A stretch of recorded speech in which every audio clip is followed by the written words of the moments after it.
बिस्मिल्लाहिर्रहमानिर्रहीम। शुरू करता हूँ अल्लाह के नाम से जो बेहद मेहरबान और बड़ा रहम करने वाला है। मेरा नाम डॉक्टर मोहम्मद फ़ारूक ख़ान है और आज का मेरा टॉपिक है मिग्रेन, यानी कि आधे सर का दर्द। इसमें हम ख़ास करके मिग्रेन के दो चीज़ें देखेंगे।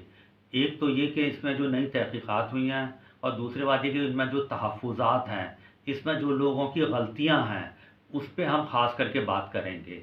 तो देखें, इसको कहते हैं आधे सर का दर्द। लेकिन एक बात आप ये याद रखें कि पूरे सर का दर्द भी मिग्रेन हो सकता है।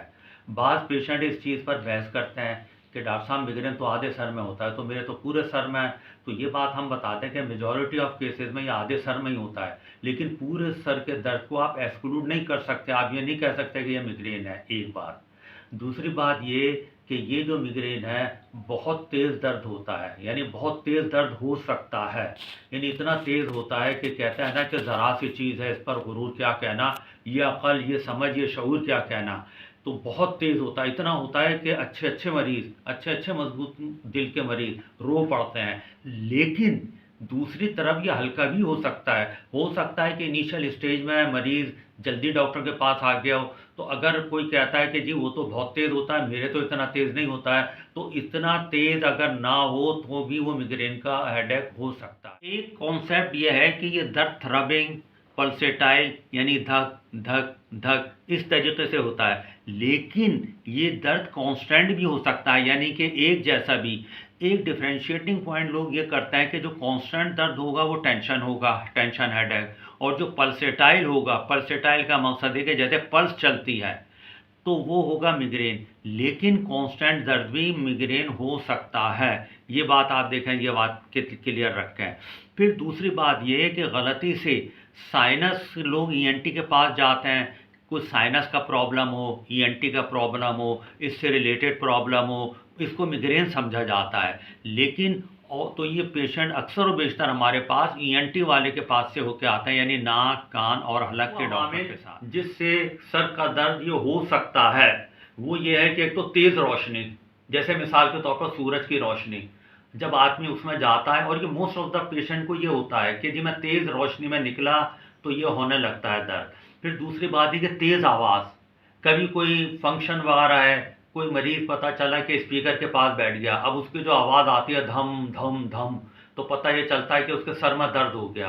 तो और एक बात और बताऊं कि जिस वक्त ये दर्द हो रहा होता है तो उस वक्त शोर बहुत बुरा लगता है। मसलन कोई औरत है, कहती है जी उस वक्त तो बच्चों का मेरे बहुत शोर लगता है, बहुत ज़्यादा, और मैं बच्चों को मारने लगती हूँ।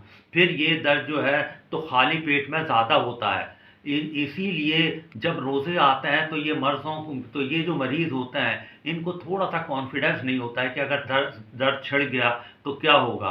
फिर एक ये है कि नींद का कम आना या नींद का ज़्यादा आना। देखें, नींद का कम आना तो ये बात समझ में आती है, लेकिन नींद का ज़्यादा आना भी एक तहकीक से पता चला है कि ये भी सकता है। फिर एक बात ये याद रखें कि अब जो इसका इलाज है वो देखें दो तरह से होता है। वैसे तो अभी मैं तफसील में थोड़ा सा मैं आपको बता दूंगा ताकि और कॉन्सेप्ट क्लियर हो जाए, लेकिन मैं मुख्तसर आपको इसका इलाज बता देता हूँ। इसके दो तरह से इलाज है, एक तो मेडिसन और एक नॉन मेडिसन। सिर्फ मेडिसन अकेले इलाज नहीं है, वो है ना फ़र्द कायम रब्त मिल्लत से है तना कुछ नहीं, मौज है दरिया में बैरून दरिया कुछ नहीं। यानी कि अकेली दवाइयाँ इसके इतना कुछ नहीं कर पाती हैं जितना कि दूसरे अवामिल पर भी गौर किया जाए। मैंने पहले आपको बता चुका हूँ कि अगर तेज़ रोशनी है तो उससे बचा जाए। इसके लिए ये करें कि या तो फिर आप सन ग्लासेस पहनें, या फिर ये कि अपना सर को जो है तो आप किसी चीज़ से आप कवर कर लें। मिसाल के तौर पे गत्ता है, या मिसाल के तौर पे कोई रजिस्टर है। सर पर अगर छाया रहेगी तो इम्कान कम से कम रहेगा। फिर दूसरी बात यह है कि आपको तेज़ आवाज़ से बचना है, आपको खाली पेट कम रहना है, आपको नींद पूरी लेनी है।